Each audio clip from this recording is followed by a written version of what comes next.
What defines a man? Is it strength, money, power? Is it wisdom, kindness, humility? Is it all of the above? This is a question Zuko, like many young men, struggles with over the course of Avatar: The Last Airbender. Zuko is the exiled son of the Fire Lord, tasked with capturing our main character in Avatar, Aang. When Zuko's first introduced, he appears as this goofy haircut-having, cookie-cutter bad guy. I honestly didn't expect much from him and wrote him off as a typical cat-and-mouse villain archetype. But as the story progresses, the layer of his characters peel back to reveal someone who, like many young people, is on a journey of self-discovery. Because what you find is someone who's trying to define himself and transition from boy to manhood. And like many kids, his first indication of what it means to be a man was from his father. In Zuko's case, his father, Fire Lord Ozai, was the apex, quote-unquote, toxic alpha male. Ozai was not only the political ruler of the Fire Nation, but also the top in terms of pure firebending strength. He doesn't value any emotions outside of aggression and dominance, as seen with his favoritism towards his psychopathic daughter, who objectively lacks traits like kindness and empathy. I think you should take their precious hope and the rest of their land and burn it all to the ground. Yes, you're right, Azula. He is ambitious, power-hungry, and ruthless towards anyone in his way. It was Ozai that delivered Zuko's first lesson in what it means to be a man by punishing him for showing empathy towards his lessers, even provoking Zuko to fight back rather than bow his head in cowardice during the punishment. Zuko's resulting scar from the punishment became a symbol that he had transitioned from a boy into a newly hardened young man. In many ways, this early version of Zuko was a faint shadow of his hyper-aggressive, ambitious father. In the first part of the series, at face value, Zuko's motive was to capture the Avatar. But underneath this motive was the desire to fulfill his father's clear expectations on what it means to be an honorable Fire Nation man. Powerful, aggressive, dominant, merciless. Still, Zuko's innate empathy manages to seep through, as shown when he spares his opponent's life in a duel. He's even told by his more traditionally masculine opponent, whom he spared, that showing mercy was the act of a coward, not the act of a real man. That's it? Your father raised a coward.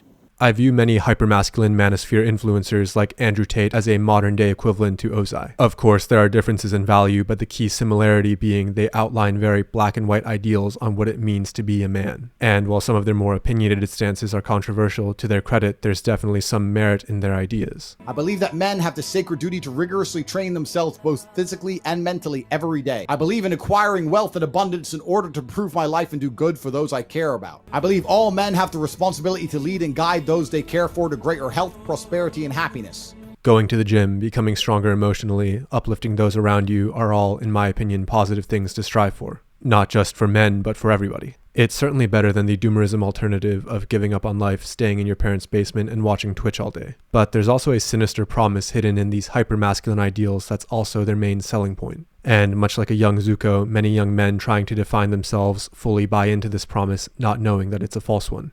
It's that if you get strong enough, you will never be truly hurt. My enemies have no power. I am the most powerful man alive, because I live by 41 tenets which I am here to share with you. When you have a Bugatti, when you have multiple wives, when you can bench 405, when you're trained in MMA, when you don't show weakness and emotion, that's when no one can hurt you and no one can make you feel lesser than. In other words, no one can emasculate you physically or emotionally. The reason why many young men get into this hypermasculine world is because they've been hurt. Whether that's through a breakup or bullying, the pursuit of traditional red pill masculinity seems like the solution. The Manosphere preaches that you should become so strong to a point where your former bullies cower at you. The girl that rejected you wants to get with you. Strangers admire you and none of your competitors can beat you. And while the basic premise of improving these measures of masculinity like strength, power, wealth, to improve your life makes sense, there are consequences to blindly following these ideals, expecting them as an antidote to any problem you may have. The truth is, life and people, including yourself, are a lot more nuanced in ways you can only realize by experiencing more life. Zuko realizes this as he actually eventually gets what he wants: a defeated Avatar and restored Fire Nation honor. To a younger Zuko, this might have been a dream come true. Their honor didn't hinge on the Avatar's capture. He will welcome me home with honor. I need to capture him to restore something I've lost. My honor. But at this point in the story, it was too late. He'd grown and matured. His adventure to capture the Avatar had taken him through a wide variety of experiences. He lived in another society. He held a real job. He went on his first date. He had a heart-to-heart with an enemy. And as he learns more of the world, sees different cultures, and finds common ground with people he previously believed were vastly different, he finds it even harder to fit into that hyper-masculine Fire Nation standard. However, as one of Andrew Tate's tenets says, a man has the sacred duty to hold true to his word and do exactly what he says he will do.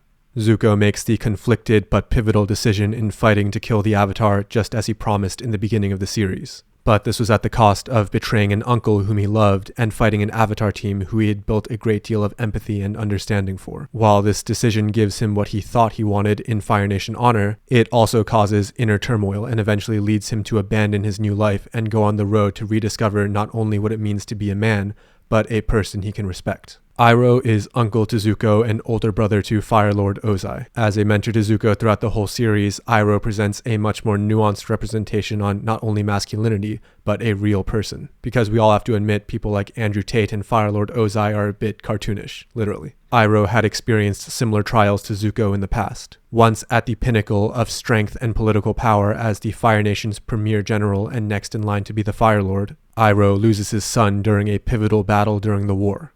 This causes him to go through a bout of depression, which is not very manly by Fire Nation standards, and lose the battle. Consequently, he dishonors his royal family and is overtaken by his brother for the Fire Lord position. But he doesn't care. He's lost his son. He goes through the realization that despite having all this political power and strength, this did not exempt him from being truly hurt. This leads him to shed the external ideals of what it means to be a Fire Nation man. And in an effort of self-discovery, he travels the world and experiences and bonds with different cultures. This makes him view the world differently, and instead of focusing on military conquests, he emphasizes understanding and spirituality. When you realize you aren't exempt from being truly hurt, no matter how strong you are, this opens up the door for understanding, kindness, and ultimately wisdom. As a mentor, Iroh teaches Zuko many lessons. He teaches him it's okay to forgive and show vulnerability. No matter what red pill influencers say. Even after Zuko betrays him, Iroh shows him that one can forgive and understand. Never make it up to you, but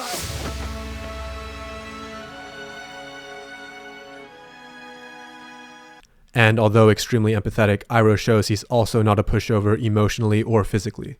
He teaches Zuko the importance of boundaries and there is a time for aggression and strength. I know what you're gonna say. She's my sister and I should be trying to get along with her. No. She's crazy and she needs to go down. Iroh strategically displays the great power he has to protect what's important to him. He also demonstrates the importance of spirituality and appreciating beauty through his generally more peaceful demeanor and enjoyment of life compared to your average Fire Nation man, but again, at the same time showing that these things don't mean weakness. Iroh best reminds me of a quote by Miyamoto Musashi. It is better to be a warrior in a garden than a gardener in a war. And whether or not you agree with Iroh's ideals is up to you.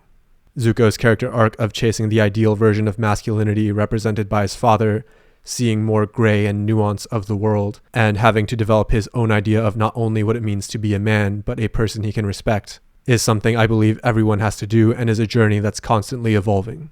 I remember when I was a younger man, I bought into a lot of the hyper-aggressive masculine ideals.